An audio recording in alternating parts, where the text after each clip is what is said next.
দেখো বন্ধুরা, আজ শুক্রবার, শুক্রবারের লাঞ্চ মেনু তোমাদের সাথে শেয়ার করছি। তো দেখো, এখানে আছে গরম গরম এক বাটি ভাত, তার সাথে আছে এক টুকরো পেঁয়াজ, সাথে একটা কাঁচা লঙ্কা, তার সাথে আছে পটল ভাজা।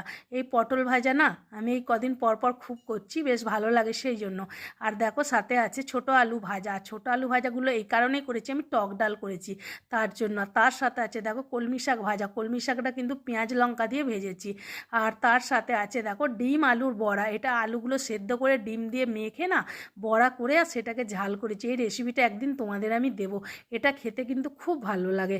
আর তার সাথে দেখো আম দিয়ে ডাল, আর আম দিয়ে ডাল তো এই গরমেতে বেশ ভালো লাগে, আমরা খুব খাই। এই গরম যতদিন থাকবে আমরা আমের ডালটা খুব খাই।